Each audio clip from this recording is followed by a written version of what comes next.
we've come to the season finale of Extreme Reloading, and we've got 13 episodes in the book, and this is number 14.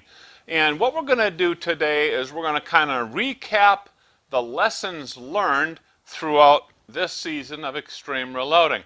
For those of you who've watched all those episodes, you probably remember all of those things, or at least most of those things, but why not do a recap and kind of pull all of this together? You know, I focused the entire season of Extreme Reloading on fact or fiction, trying to identify that is Reloader's voodoo and that is the absolute truth. And we started off by looking at annealing. You know, in last season, we looked again at annealing, and we looked at it to see if annealing does what it's supposed to do. That is, improve the ductility or the softness of the brass to make it last longer. And we did a real neat experiment on that, and indeed, annealing does what it's supposed to do. Did a nice job at that, in fact. Well, in this season of Extreme Reloading, we started one of our really big tests. Ended up shooting 6 different sessions out at the range, 60 different rounds being fired, and 30 of those were with annealed brass and 30 of those were with non-annealed brass. And the question was, does annealing affect precision? And what we saw statistically when the thing was all said and done, that there's no difference. Annealing doesn't have an effect on precision, and so therefore a person might say, well, why should I anneal? Well, the reason why you should anneal, or an advantage of annealing at least, is it prolongs the life of the brass. So that's cool. We don't harm the precision, and at the same time we have prolonged life of the brass. So that's a good thing all around. We also did another very large experiment involving 800 measurements of numerous pieces of brass throughout the case preparation process. And what we looked at there is, does the order of operations make a difference in the final dimensions of that brass? And what we did is a bunch of that brass was annealed, and then it was resized, and of course all the other steps were involved in that case prep process. The other set of brass was resized first and then annealed. And when the final step was done and all of those cases were ready for reloading, what we found is that none of the dimensions that were made are anything of significance. And in fact, all of those measurements fell within the tolerances of the measurement tool itself. I guess all except overall case length. And we talked about why that might have happened. And it has to do with maybe being a little bit too aggressive on my part when I'm doing the chamfering and deburring on the case prep station. But then we said, hey, the proof is in the pudding. So we took those rounds that were loaded in different orders or prepared in different orders and went out to the range and fired those things. We didn't see a difference.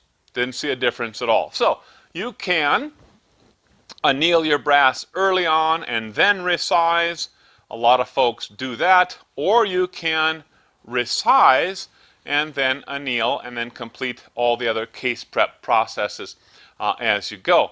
I've got a certain step or process that I use, and I've shared that in the past. If you're interested in that little checklist, just let me know. Pop it into the comments. I'll be sure to put the link out for you to download that off of Dropbox. The next thing that we looked at is it safe to pick up and use range brass? Now, it's kind of a fun video. We called the very first episode there, the Brass Goblin, and then it got a little bit more serious. And what we found is that, now this was kind of surprising, that the brass that was imperfect, had some dents somewhere along the line, did not perform anywhere near as well as did the perfect brass. And that actually took me by surprise. I thought it really wouldn't make much difference. I thought we might see a little bit of a difference in velocities, but we saw differences kind of across the board. And that was a very neat experiment. And if you want to catch up on any of all the details of these different experiments and tests that we did this season, just look for the playlist link in the comments or in the description below. Then we come to a series of videos that we did, or episodes, that I call the "It Doesn't Matter" videos. Now, that's not what I intended. I wanted to answer the question, and I guess it did answer the question. One of those videos that ended up "It Doesn't Matter" too much is this idea of using mica, motor mica, on the inside of the case mouths prior to seating the bullet. The idea behind that was explained in that video. You can catch up on that. And if anything, doing that hurts the precision of the resulting groups. So we did just a couple of groups with that. I'm not so sure that that's absolutely conclusive, but it certainly didn't make a big difference, and it did not eliminate flyers or anything like that.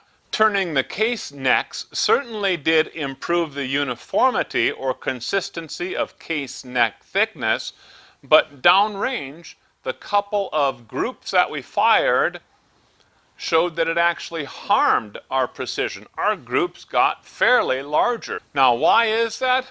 Well, I think it all has to do with production barrels, production chambers. I'm just shooting my Ruger precision rifle with the original OEM barrel on it from Ruger. It's a good hammer forged barrel, but nothing particularly important or special about it, especially as far as the chamber is concerned.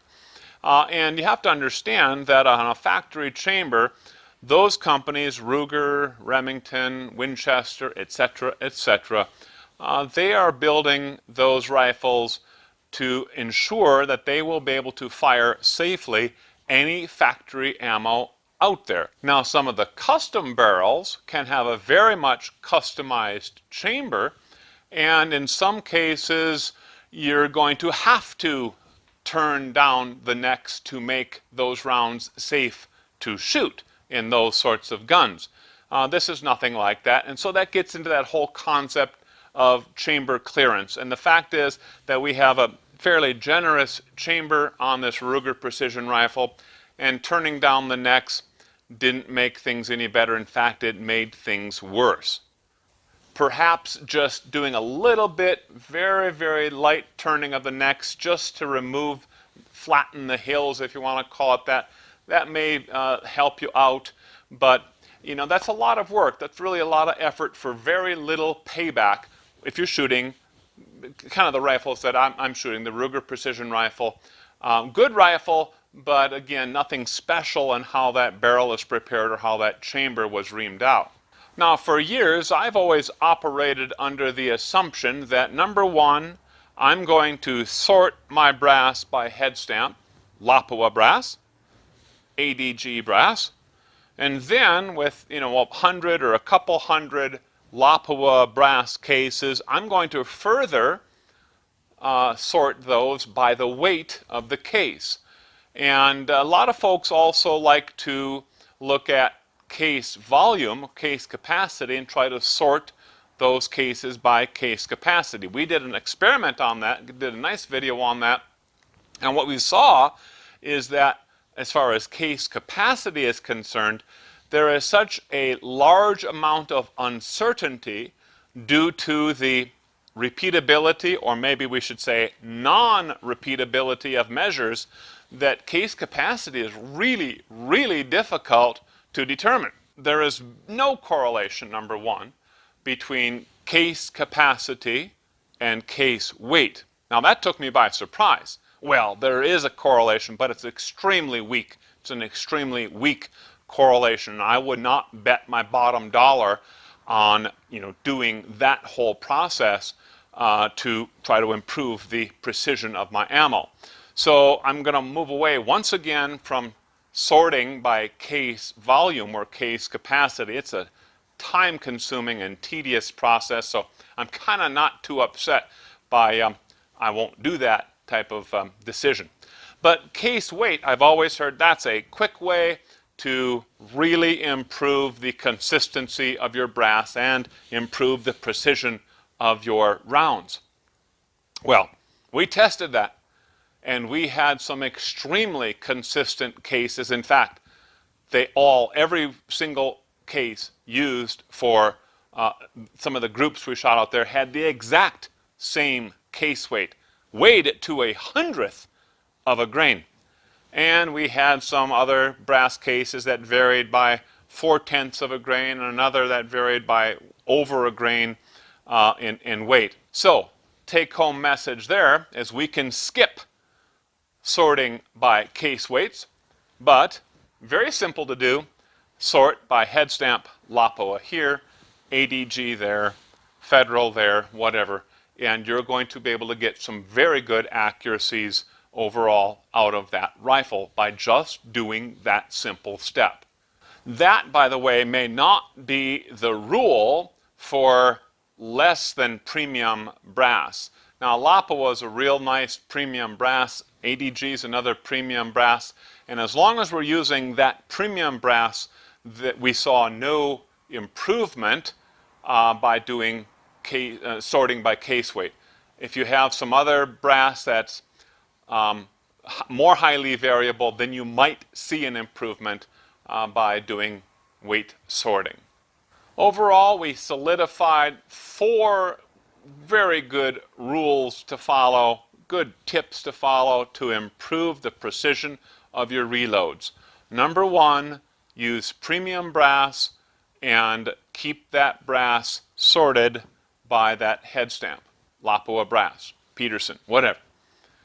Number 2 is to take some time to prepare those primer pockets, flash holes, and use premium primers, the match primers or the bench rest primers. Now, we didn't do that experiment on the primers and primer pockets this season.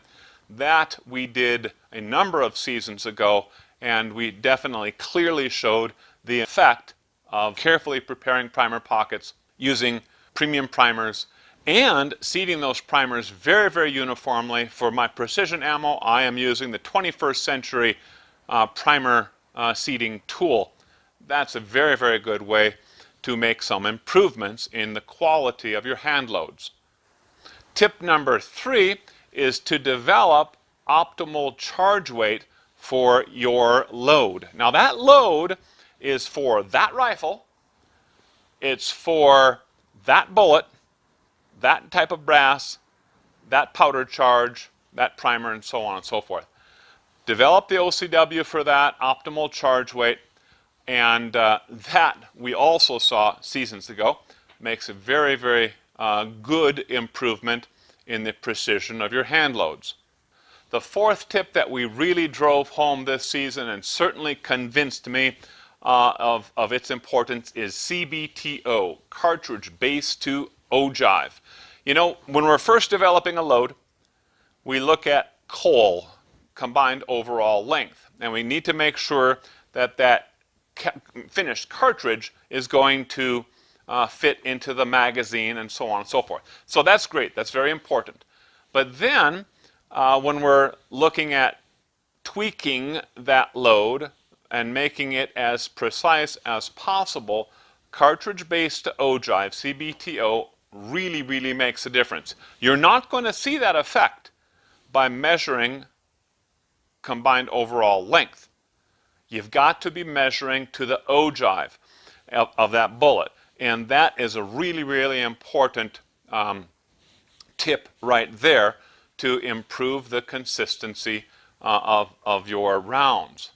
And make note of what works and what doesn't. Put that right into your reloading notes.